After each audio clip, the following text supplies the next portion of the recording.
सबसे पहले हम आपको यह बताएंगे कि क्या अरविंद केजरीवाल की आम आदमी पार्टी अब समाप्त होने वाली है।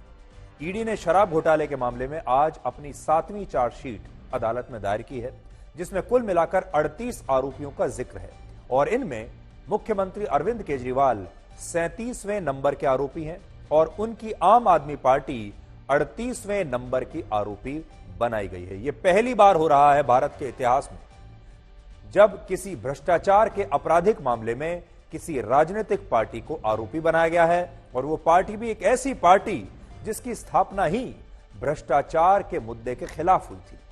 अरविंद केजरीवाल ने 26 नवंबर 2012 को आम आदमी पार्टी का गठन किया था और आज 10 जुलाई 2024 को यही पार्टी दिल्ली के शराब घोटाले में खुद एक आरोपी बन गई है।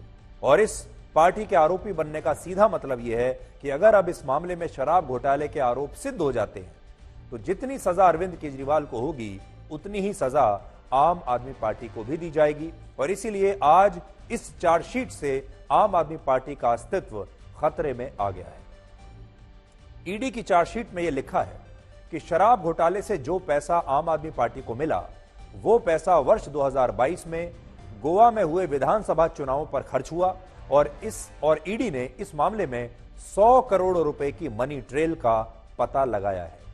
ईडी के मुताबिक गोवा के विधानसभा चुनाव में हवाला के जरिए 45 करोड़ रुपए आम आदमी पार्टी को मिले और इस मामले में ईडी ने गोवा में विधानसभा का चुनाव लड़ने वाले आम आदमी पार्टी के कुछ उम्मीदवारों से पूछताछ की थी, पदाधिकारियों से पूछताछ की थी, जिन्होंने ईडी को यह बताया कि उन्हें चुनाव लड़ने के लिए जो पैसा था वो कैश में मिला था।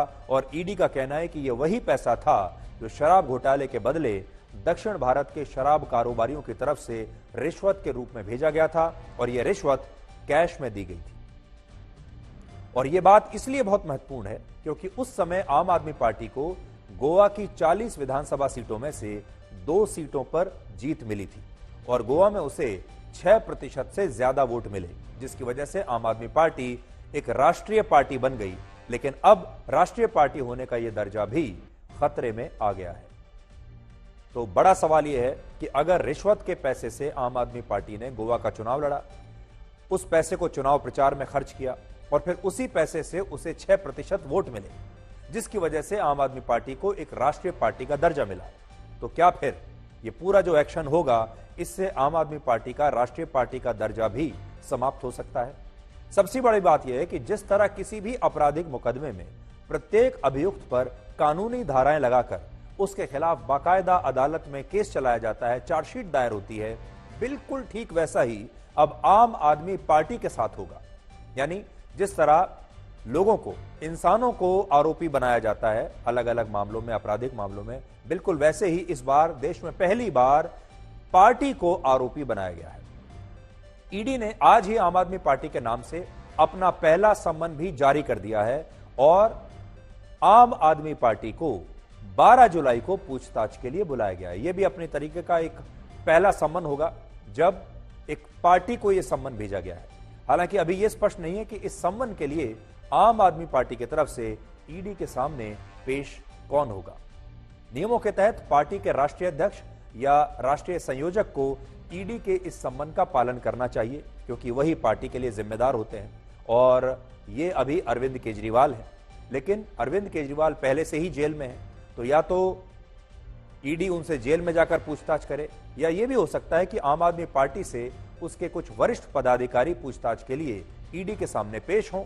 और यहां एक और बड़ी बात यह है कि जब यह पूछताछ होगी तो इसमें सारे बयान आम आदमी पार्टी के नाम पर ही दर्ज होंगे और बाद में अदालत भी आम आदमी पार्टी को अभियुक्त मानकर ही इस मामले में अपना फैसला सुनाएगी।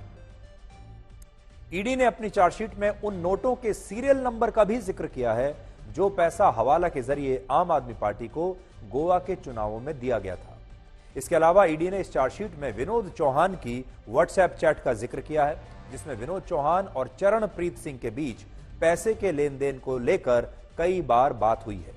विनोद चौहान अरविंद केजरीवाल का एक करीबी माना जाता है और चरणप्रीत सिंह गोवा के विधानसभा चुनाव में आम आदमी पार्टी की इलेक्शन टीम का हिस्सा था और इन दोनों के बीच चुनावों के दौरान हवाला से आए पैसे को लेकर कई बार बात हुई है और व्हाट्सएप पर चैट हुई है। इसी चार्जशीट में अरविंद केजरीवाल के उन बयानों के बारे में भी जिक्र है जो दिल्ली सरकार में कैबिनेट मंत्री आतिशी और सौरभ भारद्वाज की मुश्किलें बढ़ा सकते हैं, और अगला नंबर हो सकता है कि आतिशी और सौरभ भारद्वाज का हो। इसमें बताया गया है कि जब ईडी ने अरविंद केजरीवाल से पूछा कि क्या आम आदमी पार्टी का पूर्व मीडिया इंचार्ज विजय नायर उन्हें रिपोर्ट करता था, तो केजरीवाल ने इस बात से बिल्कुल इनकार कर दिया और कहा कि विजय नायर उन्हें नहीं बल्कि उनकी सरकार में कैबिनेट मंत्री आतिशी और सौरभ भारद्वाज को रिपोर्ट करता था, और विजय नायर से उनकी अपनी जो बातचीत थी वो तो बड़ी सीमित होती थी। ईडी के मुताबिक विजय नायर ही वो शख्स है जिसने शराब कारोबारियों से डील करने के बाद उनकी मुलाकात अरविंद केजरीवाल से करवाई थी, या बातचीत अरविंद केजरीवाल से करवाई थी, और इस पूरे घोटाले में विजय नायर की भूमिका एक बिचौलिए की थी।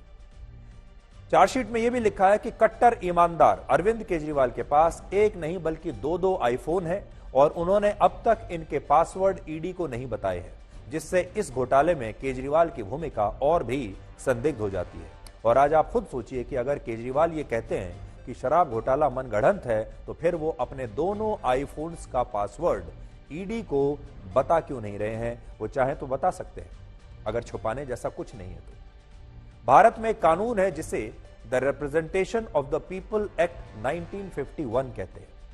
इस कानून के तहत अगर कोई नेता किसी आपराधिक मुकदमे में दोषी साबित होता है और उसे अदालत 2 वर्ष या उससे ज्यादा की सजा सुनाती है, तो उस नेता को अपना संवैधानिक पद छोड़ना पड़ता है और उसकी लोकसभा और विधानसभा की सदस्यता को भी रद्द कर दिया जाता है, जैसा कि पिछले साल राहुल गांधी के साथ हुआ था। लेकिन आज, क्योंकि आज तक कोई राजनीतिक पार्टी किसी आपराधिक मुकदमे में आरोपी नहीं बनी थी, इसलिए अगर भविष्य में आम आदमी पार्टी को शराब घोटाले के लिए दोषी मान लिया जाता है तो उसकी भी मान्यता चुनाव आयोग रद्द कर सकता है, क्योंकि हमारे कानूनों में स्पष्ट रूप से लिखा है कि अगर कोई पार्टी फ्रॉड करके बनी है तो उस पार्टी की मान्यता रद्द की जा सकती है, और यह बात खुद सुप्रीम कोर्ट ने भी कही है।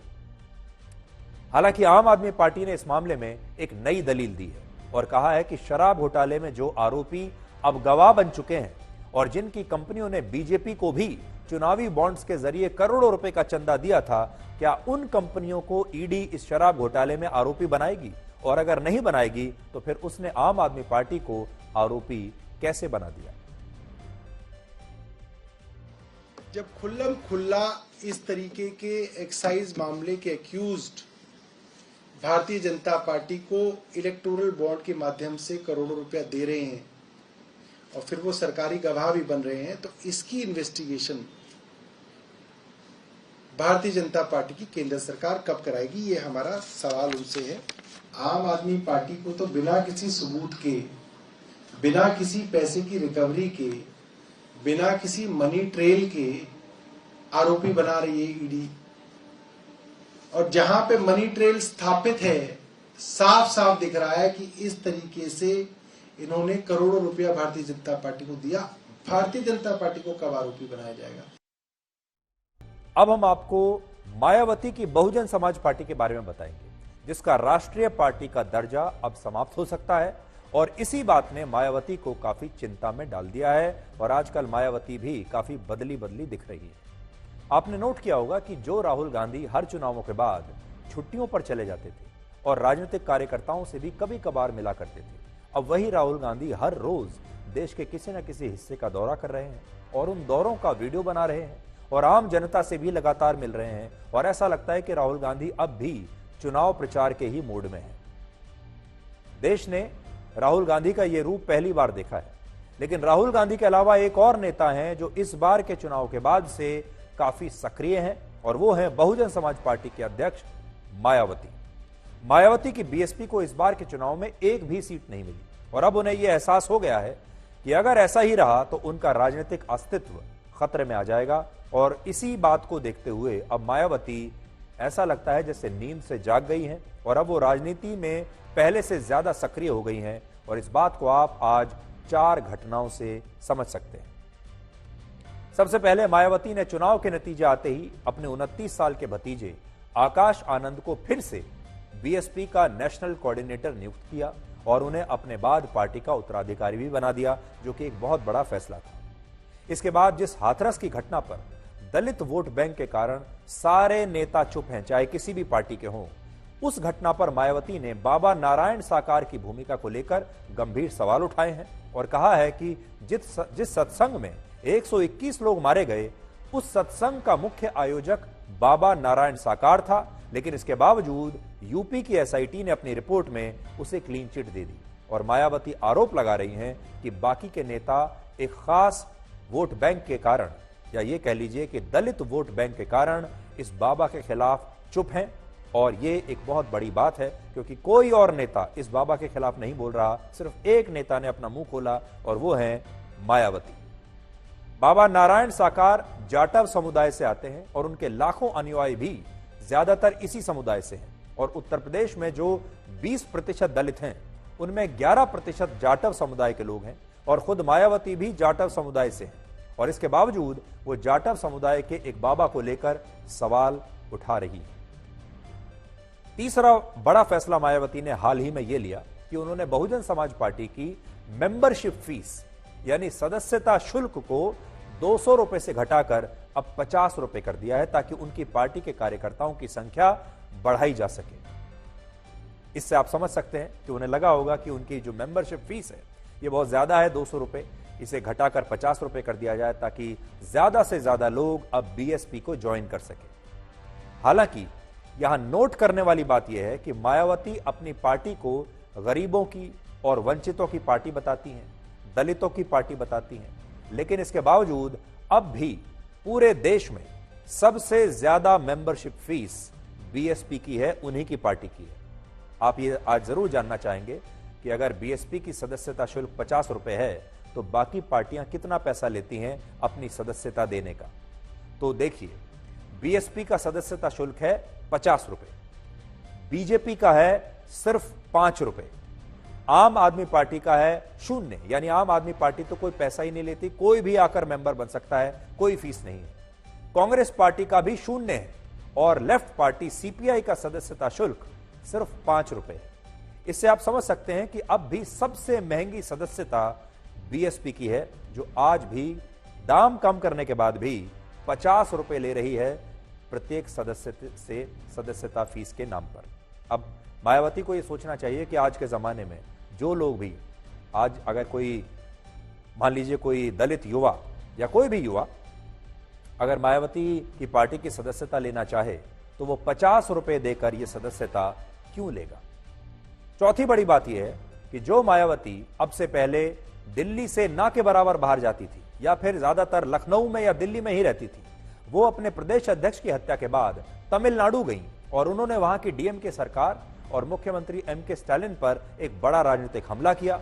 इससे पता चलता है कि मायावती इस बार के नतीजों के बाद काफी हिल गई हैं, बदल गई हैं और अब उन्हें यह एहसास हो गया है कि अगर उन्होंने अपनी पार्टी के लिए अब जाकर मेहनत नहीं की तो उनका राजनीतिक अस्तित्व खतरे में आ जाएगा। अब तक तो लोग ये कहते हैं कि उनकी पार्टी वोट काटने वाली पार्टी है, अगर वो ना भी जीत पाए लेकिन वो किसी को हरा जरूर सकती है क्योंकि वो वोट काट सकती है, लेकिन हो सकता है अगले चुनाव में ये स्टेटस भी उनसे छिन जाए।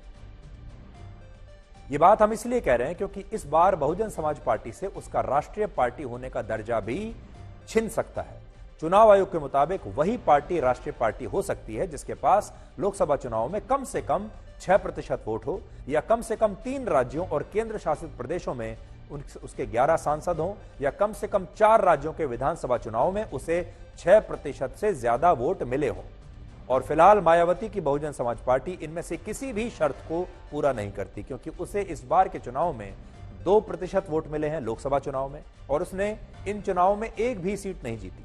और यही वजह है कि पार्टी के राष्ट्रीय दर्जे को खतरे में देखते हुए मायावती अब एक बार फिर से काफी सक्रिय हो गई है। आपको आज की सबसे चिंताजनक और खतरनाक खबर के बारे में बताएंगे जो जम्मू कश्मीर से आई है। क्या आप विश्वास करेंगे कि जम्मू के जिस आतंकवादी हमले में भारतीय सेना के 5 जवान शहीद हुए, उन जवानों की मुखबिरी आतंकवादियों को हमारे ही देश के कुछ नागरिकों ने आतंकवादियों के लिए की थी।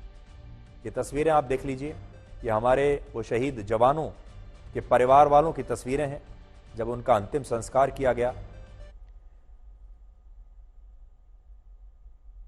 ये वो 5 शहीद हैं जिन्होंने देश के लिए अपनी शहादत दी है। भारतीय सेना के वो 5 जवान, लोगों को देखिए, उनके परिवारों को देखिए, सभी शोकाकुल हैं, सबकी आंखों में आंसू हैं। अब अगर मैं आपको ये कहूं कि ये 5 हमारे जवान जिंदा रह सकते थे और हमारे ही देश के कुछ गद्दारों ने इनकी जान ले ली, तो आप क्या कहेंगे? आज मैं आपको यह बताना चाहता हूं कि ये 5 जवान और हमारे और बहुत सारे सैकड़ों शहीद जिंदा रह सकते थे, उनकी जान बच सकती थी, लेकिन हमारे देश में कुछ ऐसे गद्दार हैं जिन्होंने इनकी जान का सौदा आतंकवादियों से कर लिया। और ये जो गद्दार होते हैं, कभी कभी आपको भी लगता होगा कि आतंकवादियों की संख्या तो मुट्ठी भर है। पूरे जम्मू कश्मीर में कितने आतंकवादी होंगे? 50 होंगे, 100 होंगे, उससे थोड़े से ज्यादा भी होंगे, हो सकता है। लेकिन ये मुट्ठी भर 50-100 आतंकवादी भारतीय सेना के काबू में क्यों नहीं आते? ये बार बार इतनी बड़ी बड़ी वारदात करते हैं, बार बार इतने बड़े बड़े हमले कर देते हैं, ये कैसे कर पाते हैं? इन्हें कौन सपोर्ट कर रहा है? तो ये मुट्ठी भर जो आतंकवादी हैं, इनके पीछे कुछ हजारों गद्दार खड़े हुए हैं। आतंकवादी ऐसे लोगों को, ऐसे गद्दार लोगों को अपना ओवरग्राउंड वर्कर कहते हैं, जो आम लोगों के बीच रहकर देश के साथ गद्दारी करते हैं और आतंकवादियों को भारतीय सेना के बारे में पल पल की जानकारी देते हैं। और 8 जुलाई को जम्मू के कठुआ में जो हमला हुआ था, उसमें भी यही हुआ। इस हमले में आतंकवादियों ने सेना के एक ट्रक को अपना निशाना बनाया और आतंकवादियों को इस ट्रक के मूवमेंट के बारे में सारी जानकारी उनके ओवरग्राउंड वर्कर्स ने दी थी। पिछले 7 महीनों में जम्मू कश्मीर में 32 आतंकवादी हमले हुए हैं और इन सभी में आतंकवादियों की मदद उनके ओवरग्राउंड वर्कर्स ने की है। और अगर ये ओवरग्राउंड वर्कर्स ना होते तो आतंकवादी भारतीय सेना के काफिले पर, वाहनों पर या उनके कैंप्स पर कभी हमला न कर पाते। जम्मू कश्मीर में आतंकवादियों की मदद करने वाले ये सारे ओवरग्राउंड वर्कर्स भारत के नागरिक हैं, भारत में रहते हैं।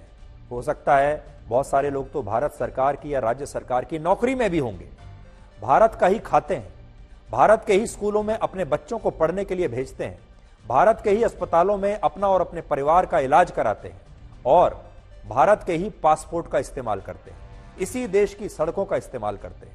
लेकिन ये मदद पाकिस्तान के आतंकवादियों की करते हैं, खाते हैं यहां का और मदद करते हैं पाकिस्तान के आतंकवादियों की। ये घुसपैठ के बाद आतंकवादियों को ग्राउंड पर लोकल सपोर्ट देते हैं, आतंकवादियों के लिए सेना के कैंप्स और दूसरे महत्वपूर्ण स्थानों की रेकी करते हैं, आतंकवादियों को बताते हैं कि सेना का वाहन कब किस इलाके से कितने बजे गुजरेगा और हमले के बाद जब आतंकवादियों को कहीं छिपना होता है तो छिपने का बंदोबस्त भी यही लोग करते हैं। और इनके अपने देश से गद्दारी करने के पीछे 3 कारण होते हैं कि ये हमारे ही देश के लोग हमारे ही खिलाफ काम करते हैं और गद्दार बन जाते हैं।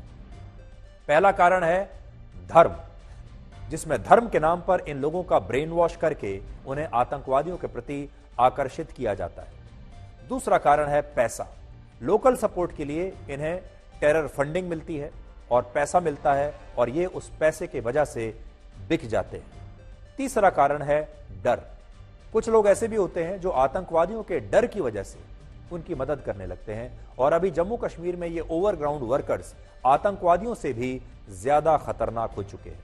देखिए, भारतीय सेना आतंकवादियों को पकड़ सकती है, मार सकती है, उनके खिलाफ एक्शन ले सकती है, एनकाउंटर कर सकती है, लेकिन सेना को यह कैसे पता चलेगा कि आसपास के गांवों में जो लोग भारत के ही नागरिक हैं, जो आम लोगों जैसे ही दिखते हैं, जो हो सकता है राज्य सरकार, केंद्र सरकार की नौकरी करते होंगे या इसी देश में रहते हैं बिल्कुल आम लोगों की तरह, जनता की तरह, उनमें से कितने लोग ऐसे हैं जो आतंकवादियों के लिए काम कर रहे हैं और पल पल की जानकारी और मुखबिरी उनके लिए करते हैं।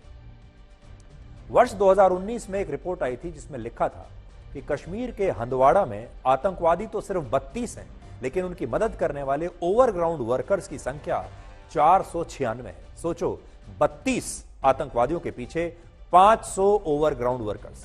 इसी तरह कुपवाड़ा में 32, बारामूला में 26, जम्मू के रियासी में 182, रामबन में 122, डोडा में 74, कठुआ में 135, किश्तवाड़ में 135, राजौरी और पुंछ में 80 से ज्यादा ओवरग्राउंड वर्कर्स हैं जो अपने ही देश के साथ गद्दारी करके पाकिस्तान के आतंकवादियों के लिए काम कर रहे हैं।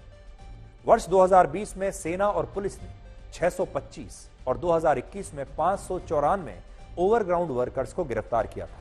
लेकिन भारतीय सेना के सामने सबसे बड़ी चुनौती यह है कि जब वो इन लोगों को गिरफ्तार करके जेल में डालती है तो हमारे ही देश का एक वर्ग अंतर्राष्ट्रीय संगठनों की मदद से, बहुत सारे एनजीओज की मदद से, बहुत सारे बड़े बड़े वकीलों की मदद से और कुछ नेताओं की मदद से इन गद्दारों की गिरफ्तारी को मानवाधिकारों का उल्लंघन बताता है और इस तरह आतंकवादियों की मदद करने वाले ये ओवरग्राउंड वर्कर्स कुछ समय के बाद जेल से बाहर आ जाते हैं। पहली चुनौती तो ये होती है कि अगर इन्हें पकड़ भी लिया जाए तो अदालत में वो सबूत पेश करना बहुत मुश्किल होता है। अदालत में इन्हें दोषी साबित करना बहुत मुश्किल काम होता है क्योंकि ये सबूत छोड़ते नहीं हैं पीछे।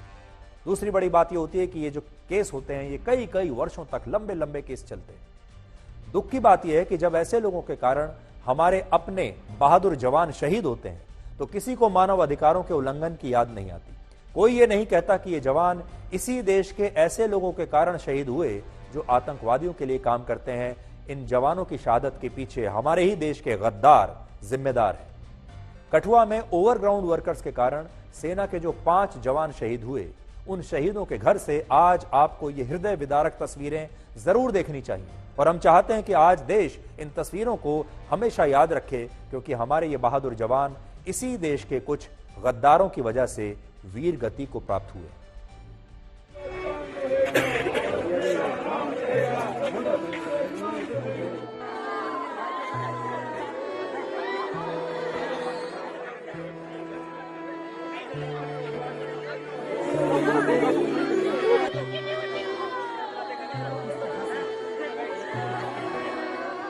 26 साल इसकी उम्र थी अभी। होनहार, बड़ा व्यवहारिक, अच्छा, पूरे क्षेत्र में कॉमन, हेल्पफुल, नोबल नेचर वाला।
पाँच तारीख को बात हो जाएगी, उसके बाद कोई बात नहीं।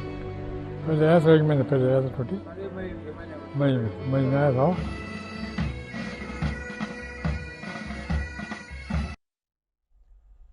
अब इस सवाल पर आते हैं कि कश्मीर घाटी की तुलना में अब जम्मू में आतंकवादी हमले इतने ज्यादा क्यों हो रहे हैं। यानी आतंकवादियों ने अपना जो पूरा ध्यान है कश्मीर घाटी से हटाकर जम्मू के इलाके पर क्यों ला दिया है और ये जो पूरा एक्शन है आतंकवादियों का ये जम्मू के क्षेत्र में शिफ्ट क्यों हो गया है। आपने देखा होगा, नोट किया होगा, पहले ज्यादातर जो आतंकवादियों के हमले थे वो कश्मीर घाटी में हुआ करते थे, लेकिन अब जम्मू के इलाके में हो रहे हैं। ये एक बहुत बड़ा शिफ्ट है। वर्ष 1985 से 2019 के बीच सबसे ज्यादा आतंकवाद कश्मीर में था, जहां मुसलमानों की आबादी 96% है और हिंदुओं की आबादी सिर्फ 2% है। जबकि कश्मीर की तुलना में जम्मू का इलाका बिल्कुल शांत था, जहां हिंदुओं की आबादी 63% है और मुसलमानों की आबादी 33% है।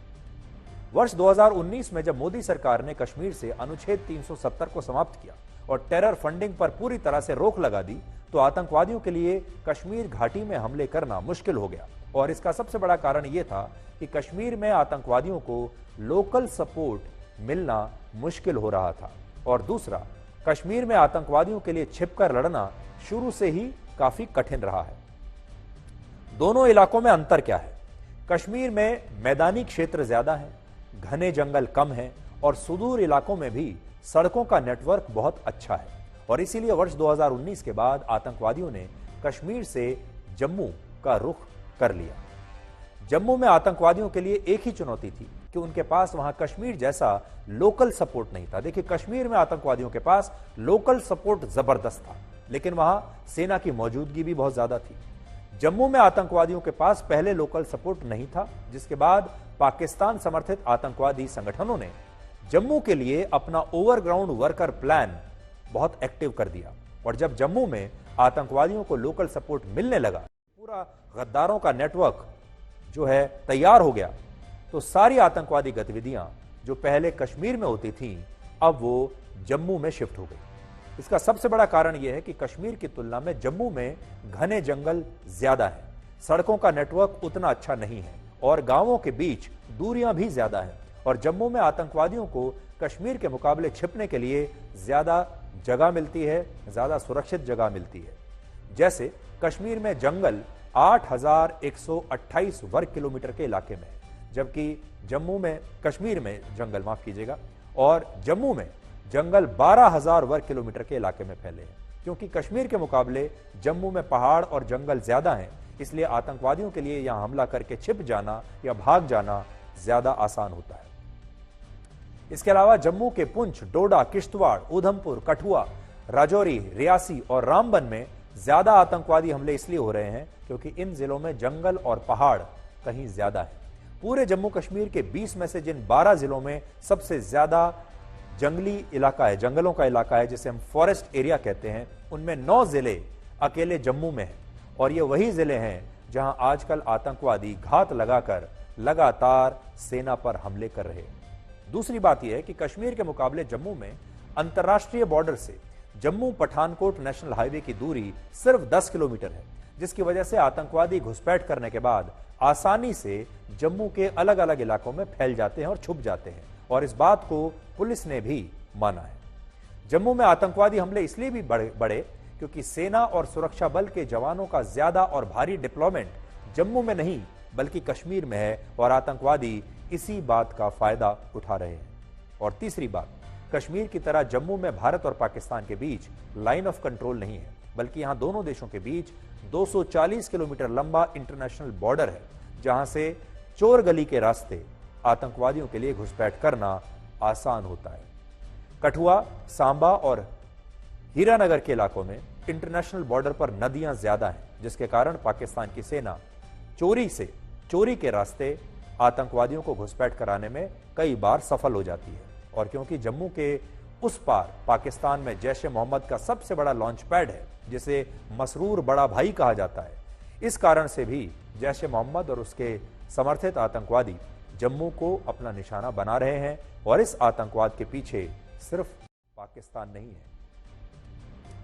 आतंकवादी भारतीय सेना पर हमला करने के लिए उन M4 राइफल्स का इस्तेमाल कर रहे हैं आजकल, जो अमेरिका ने पाकिस्तान की सेना को दी थी, जबकि कम्युनिकेशन सिग्नल देने के लिए यह आतंकवादी उस हाइब्रिड सिस्टम का इस्तेमाल कर रहे हैं जो चीन के सैटेलाइट से ऑपरेट होता है। और इसलिए यहां सवाल चीन को लेकर भी है और अमेरिका को लेकर भी, क्योंकि इन दोनों देशों के हथियार और टेक्नोलॉजी आतंकवादी जम्मू कश्मीर में भारत के खिलाफ इस्तेमाल कर रहे हैं। तस्वीरें आप देख सकते हैं, वो कम्युनिकेशन सिस्टम, वो सेट्स जो इस्तेमाल कर रहे हैं आतंकवादी, ये चीन की टेक्नोलॉजी पर चलते हैं, और ये वो राइफल है जो अमेरिका ने पाकिस्तानी सेना को दी थी। ये बहुत खतरनाक राइफल्स मानी जाती हैं, और कहा जाता है कि ये बुलेट प्रूफ जो गाड़ियां हैं उन्हें भी भेद सकती है। तो ये राइफल अमेरिका ने दी थी पाकिस्तान की सेना को आतंकवादियों का खात्मा करने के लिए, लेकिन अब ये राइफल्स आतंकवादियों के हाथ में ही पहुंच गई हैं। अब अमेरिका को पाकिस्तान से पूछना चाहिए कि ये हथियार आतंकवादियों तक कैसे पहुंच गए।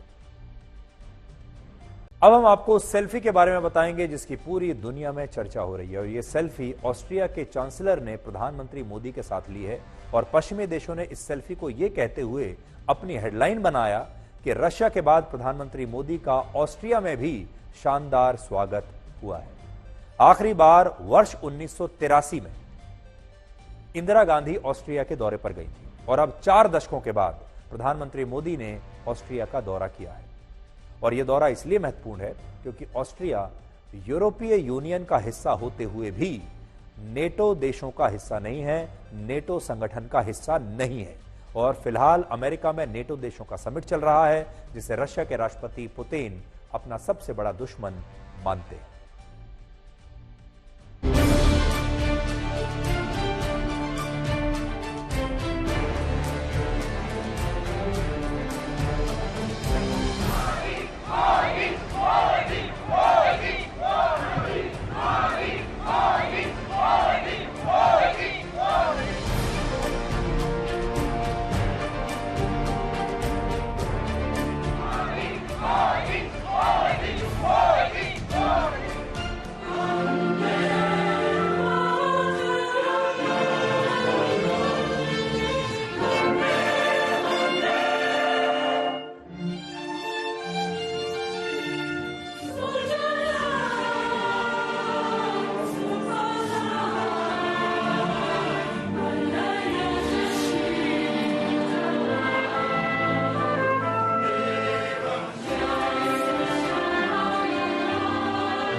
Prime minister Modi ji welcome आज तुम्हारा, वेलकम आज तुम्हारा। मोदी जी हमारे प्राइड हैं कि ऐसा प्रधानमंत्री हमने हिस्ट्री में तो नहीं देखा। ऐसा लग रहा है जैसे एक त्योहार बन चुका है, उत्सव का माहौल है।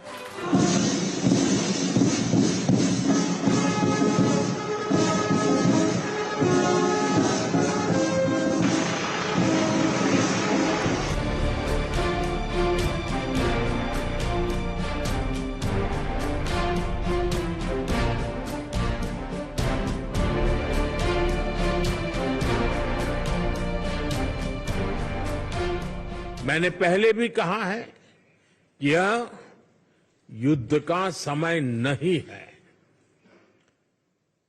समस्याओं का समाधान रणभूमि में नहीं हो सकता। तो देखिए, यही बात प्रधानमंत्री मोदी ने राष्ट्रपति पुतिन के सामने बैठकर उनसे भी कही, जो शायद दुनिया का कोई और नेता उनसे कह नहीं पाया। और यही कारण है कि आज ऑस्ट्रिया में भी वंदे मातरम गूंज रहा था। आज ऑस्ट्रिया में भी ऑस्ट्रिया के संगीतकारों ने और गायकों ने वंदे मातरम गाया। और जब आपने ये वंदे मातरम सुना होगा तो आपको भी गर्वान्वित महसूस हुआ होगा। प्रधानमंत्री मोदी और राष्ट्रपति पुतिन के बीच युद्ध को लेकर, यूक्रेन के युद्ध को लेकर जिस तरह का संवाद हुआ है, उससे ऐसा लगता है कि प्रधानमंत्री मोदी इस युद्ध का समाधान निकालने के लिए अपनी तरफ से बहुत ज्यादा प्रयास कर रहे हैं, जिसका जिक्र खुद राष्ट्रपति पुतिन भी कर चुके हैं। और उन्होंने इसके लिए प्रधानमंत्री मोदी का आभार भी जताया है। तो इससे आप यह समझ सकते हैं कि यूक्रेन में जो युद्ध चल रहा है रशिया और यूक्रेन के बीच, अब वहां पर शांति स्थापित करने के लिए कोशिशें एक बार फिर से तेज हो गई हैं। और जिस तरह से बिल्कुल खुले मन से प्रधानमंत्री मोदी ने राष्ट्रपति पुतिन को यह सलाह दी और यह साफ साफ बात बताई कि युद्ध से कुछ फायदा होने वाला नहीं है, और उसके बाद राष्ट्रपति पुतिन ने उनका धन्यवाद भी दिया, उससे ऐसा लगता है कि हो सकता है कि इस पूरे मामले में अंदर ही अंदर कुछ चल रहा हो, अंदर ही अंदर कुछ पक रहा हो सकता है कि दुनिया की कुछ शक्तियां मिलकर ये कोशिश कर रही हों कि इस युद्ध को किसी तरह से रोका जा सके। और उन शक्तियों में प्रधानमंत्री नरेंद्र मोदी भी एक अहम रोल निभा रहे हों। ये हो सकता है आने वाले दिनों में, भविष्य में हमें ये बाद में पता चलेगा। अब आपको ये बताएंगे कि क्या हमारे देश में कानून सबके लिए बराबर नहीं है, और क्या इस देश का कानून गरीबों को इंसाफ नहीं दिला सकता। क्योंकि हमारे देश में जो पैसे वाले लोग हैं वो नेताओं को जानते हैं, सरकार में बैठे बड़े बड़े लोगों को जानते हैं, उनके पास पैसा है, वो बड़े से बड़ा महंगे से महंगा वकील अपने लिए कर सकते हैं, सिस्टम को, व्यवस्था को खरीद सकते हैं और फिर अपने आप को बेकसूर साबित कर सकते हैं। और ये हमने हर बार देखा है। ये सवाल हम नहीं पूछ रहे, बल्कि ये सवाल मुंबई का वो परिवार आज पूछ रहा है जिसने एक सड़क दुर्घटना में अपनी मां, अपनी पत्नी और अपनी बेटी को खो दिया। इस महिला की हत्या जिस BMW कार से हुई, उस कार को मुंबई के एक बहुत बड़े नेता का 24 वर्षीय बेटा चला रहा था, जो घटना के बाद बड़ी आसानी से ये पूरा दुर्घटना करने के बाद फरार हो गया। और बड़ी बात यह है कि मुंबई पुलिस को इस लड़के को गिरफ्तार करने में पूरे 60 घंटे का समय लग गया। इस लड़के का नाम है मेहर शाह, जिसे अब मुंबई पुलिस ने गिरफ्तार कर लिया है। 24 साल के मेहर शाह ने अपनी BMW कार से स्कूटी पर जा रहे पति पत्नी को पीछे से टक्कर मारी, जिसमें 45 साल की कावेरी नखवा की मृत्यु हो गई। आरोप है कि मेहर शाह टक्कर मारने के बाद महिला को बहुत दूर तक घसीटता रहा और बाद में वहां से फरार हो गया। मेहर शाह मुख्यमंत्री एकनाथ शिंदे की पार्टी शिवसेना के नेता राजेश शाह का बेटा है, जिसे अब मुख्यमंत्री एकनाथ शिंदे ने उनके पद से हटा दिया है। लेकिन पीड़ित परिवार का सवाल है कि यह कार्रवाई घटना के 3 दिन के बाद क्यों हुई, और जो मुंबई पुलिस यह दावा करती है कि उसने मुंबई से अंडरवर्ल्ड के अपराधियों को खत्म कर दिया, जो खुद की इतनी पीठ थपथपाती है, जिसके बारे में हमने हिंदी फिल्मों में इतना बड़ा बड़ा सुना है, वो मुंबई पुलिस 60 घंटे तक मुख्यमंत्री की पार्टी के नेता को गिरफ्तार नहीं कर पाई। और इसलिए आज इस पीड़ित परिवार के दर्द और उसकी तकलीफ को पूरे देश को, आप सबको सुनना चाहिए। मम्मा को नहीं अच्छा लगता मैं रोई। I am holding my self but I can't hold anymore. I want my mama back. She's my everything. She's everything to everyone, each and everyone. I want my mama back. I can't stay without her. Will you give my mama back? Will you give I want my mama back. मैं प्रशासन से यही बात करूंगा कि जैसे मेरे औरत को खींच के लेके गया है गाड़ी के नीचे डाल के, वैसा मैं उसको खींच के लेके जाएगा। सजा होके क्या सजा होएगी? मेरी औरत तो चली गई, मेरा घर उजड़ गया, मेरे बीबी, मेरा लड़का विड़का देखो रो रहा है, माँ माँ करके रो रहा है। क्या करूं मैं, बताओ? न्याय की उम्मीद करते हैं आप? न्याय अभी क्या न्याय बताओ ना, अभी 24 घंटा होके गया, अभी वो मिला नहीं। अब आप ये देखिए कि ये लड़का दुर्घटना करने के बाद फरार हो गया। आपको याद होगा पुणे में भी बिल्कुल एक ऐसा ही केस हुआ था, जहां एक बहुत अमीर परिवार के नाबालिग लड़के ने ऐसी ही दुर्घटना की थी। और अब ये जो लड़का है मेहर शाह, ये अपनी गाड़ी से दुर्घटना करके एक महिला की हत्या करने के बाद वहां से फरार हो गया। 60 घंटे तक ये पुलिस को मिला नहीं। अब आपको बताते हैं कि 60 घंटे के बाद भी ये गिरफ्तार कैसे हुआ। मुंबई पुलिस ने इस लड़के को गिरफ्तार करने के लिए एक लुकआउट नोटिस जारी किया था, लेकिन मेहर शाह ने बचने के लिए हर वो हथकंडा अपनाया, लेकिन उसके दोस्त की एक छोटी सी गलती की वजह से वो पुलिस के निशाने पर आ गया और गिरफ्तार हुआ। रविवार को हुई इस सड़क दुर्घटना के बाद मेहर शाह ने ड्राइविंग सीट पर खुद की जगह अपने ड्राइवर को बिठा दिया, ताकि सारा दोष ड्राइवर पर आ जाए, और अपने पिता को, जो कि बड़े नेता हैं, उन्हें फोन करके इस दुर्घटना के बारे में बताया। जिसके बाद पिता ने इससे कहा कि वो तुरंत शहर छोड़कर भाग जाए और गरीब ड्राइवर इस सड़क दुर्घटना की जिम्मेदारी अपने ऊपर ले लेगा। आपको याद होगा पुणे में भी बिल्कुल यही हुआ था। उस अमीर परिवार ने कोशिश की कि जो ड्राइवर है वो सारा दोष अपने ऊपर ले ले और लड़का उनका बच जाए। यहां पर भी इन नेताजी ने अपने लड़के से कहा कि तुम भाग जाओ और ड्राइवर को वहां छोड़ दो और उसे फंसा दो। इस योजना के बाद मेहर शाह अपनी BMW कार से बांद्रा के कलानगर इलाके में गया और वहां से उसने अपनी गर्लफ्रेंड को फोन किया।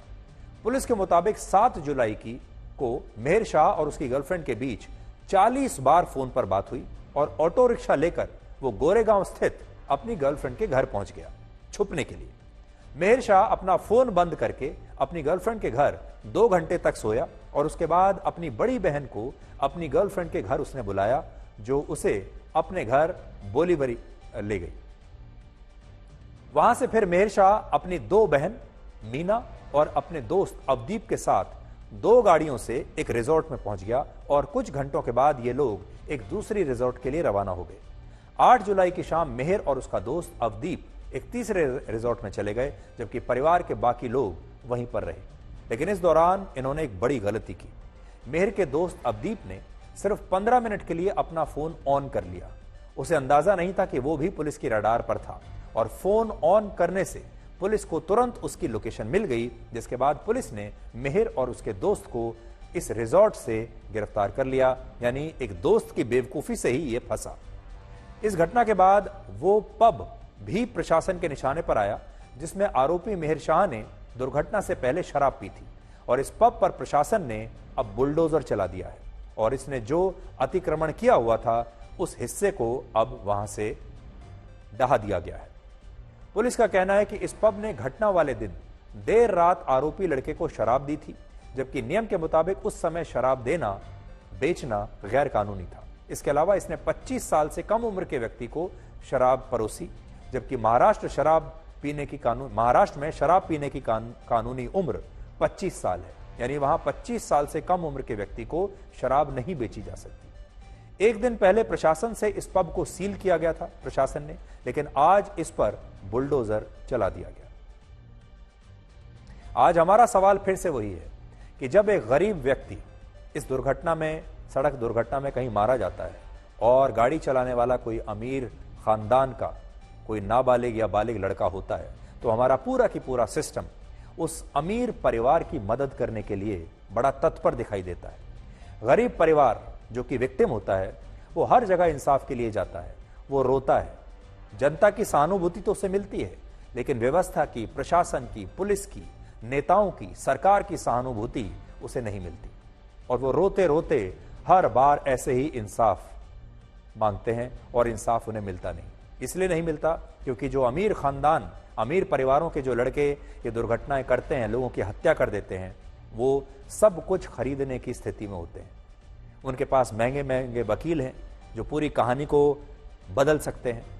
उनके पास बड़े बड़े नेताओं के साथ उनकी दोस्ती होती है, वो पुलिस को खरीद सकते हैं, इसलिए पुलिस वाले भी उसकी मदद करने लगते हैं। और ऐसी दुर्घटनाओं में शुरुआत के 1, 2, 3 दिन की जो पूरी तफ्तीश होती है वो सबसे महत्वपूर्ण होती है। और इसीलिए अगर उस तफ्तीश में पुलिस बेईमानी कर दे, उस समय पुलिस रिश्वत खा ले, चाहे वो किसी बड़े नेता के कहने पर ही क्यों ना किया गया हो, वो पूरा की पूरा केस कमजोर हो जाता है। ये खबरें हम आपको बार बार इसलिए दिखाते हैं ताकि हमारे देश में ऐसी खबरों को लेकर एक जागरूकता पैदा हो। और अब हमारे देश में सोशल मीडिया आ चुका है। आपको याद होगा पुणे में भी जो हिट एंड रन केस हुआ था उसमें भी पहले पूरी सेटिंग हो चुकी थी, लेकिन सोशल मीडिया की वजह से आम लोगों ने इसे बड़ा मुद्दा बना दिया।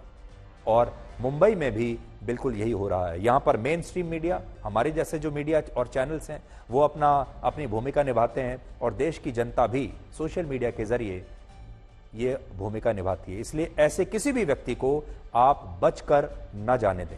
मुंबई पुलिस के लिए आज हम इतना ही कहना चाहेंगे।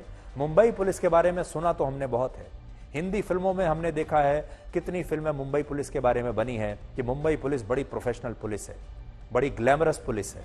मुंबई पुलिस जब अपना एक आयोजन करती है हर साल, उसमें बड़े बड़े फिल्म स्टार्स उनकी मदद के लिए वहां पर नाचने के लिए आते हैं, बड़े बड़े फिल्म स्टार्स उनके बारे में ट्वीट करते हैं। लेकिन जब ऐसी दुर्घटना होती है तो मुंबई पुलिस को इससे ज्यादा अच्छा काम करना चाहिए था, क्योंकि यहां पर फिल्म नहीं बन रही, यहां पर पहले से स्क्रिप्ट नहीं लिखी गई है, ये असल जिंदगी है।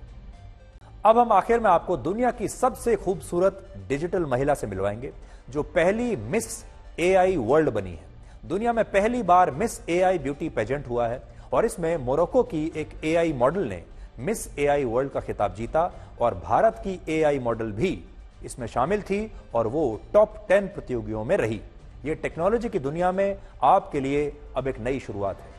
मोरक्को की एआई मॉडल ने दुनिया की 1500 एआई मॉडल्स को हराकर यह खिताब जीता और उसे विजेता के तौर पर $13,000 यानी 11 लाख रुपए का इनाम भी दिया गया है। इसके अलावा इस एआई ब्यूटी पेजेंट में दूसरे नंबर पर फ्रांस की एआई मॉडल रही और तीसरे स्थान पर पुर्तगाल की एआई मॉडल रही, जिनकी तस्वीरें आप देख रहे हैं। भारत की एआई मॉडल भी इस प्रतियोगिता में टॉप 10 में जगह बनाने में सफल हुई, लेकिन वो जीत नहीं पाई। और भारत की एआई मॉडल का नाम है ज़ारा, जो एक फिटनेस इन्फ्लुएंसर है और अपने इंस्टाग्राम पर वो हेल्थ और फैशन से जुड़े टिप्स लोगों को देती हैं। और सोचिए समय कितना बदल चुका है कि ये सब कुछ वो मॉडल कर रही हैं जो सिर्फ डिजिटल रूप में मौजूद हैं, जो असल में कहीं मौजूद नहीं है। दुनिया का पहला एआई ब्यूटी पेजेंट जीतने के बाद मोरक्को की एआई मॉडल ने कहा कि वो इंसानों की तरह इमोशनल तो नहीं हो सकती, लेकिन फिर भी वो अपनी इस जीत से बेहद खुश है। और इस एआई मॉडल के इंस्टाग्राम पर 1,97,000 फॉलोअर्स हैं। वो एक लाइफस्टाइल इन्फ्लुएंसर है और उसका content food, culture, fashion, beauty और ट्रैवल से संबंधित होता है। इनका नाम है केंजा लाइली और ये अपनी फोटो और वीडियोस में अक्सर हिजाब पहने हुए भी नजर आते हैं। ये देखिए, ये दुनिया की सबसे खूबसूरत एआई मॉडल हैं। दुनिया के पहले एआई ब्यूटी पेजेंट में विनर का चुनाव उनके लुक, उनके ऑनलाइन इन्फ्लुएंस और उन्हें बनाने में इस्तेमाल की गई टेक्निकल स्किल के आधार पर किया गया। फैनव्यू कंपनी ने वर्ल्ड एआई क्रिएटर अवार्ड्स के साथ मिलकर कराया है। और ये सारी जो तस्वीरें आप देख रहे हैं एआई मॉडल्स की, ये असल में असल महिलाएं नहीं हैं, बल्कि ये आर्टिफिशियल इंटेलिजेंस के जरिए क्रिएट की गई एआई मॉडल्स हैं। और अब इन्हीं की जो ब्यूटी पेजेंट हुआ है उसमें ये एक नई तरह की शुरुआत पूरी दुनिया ने देखी है। और हो सकता है दुनिया भर में बहुत सारे लोग इन्हीं एआई मॉडल्स को अभी फॉलो भी करते होंगे सोशल मीडिया पर। और जीवन में स्वाभिमान इतना भी ना बढ़ाएं कि अभिमान बन जाए, और अभिमान इतना भी ना करें कि वो स्वाभिमान मर जाए।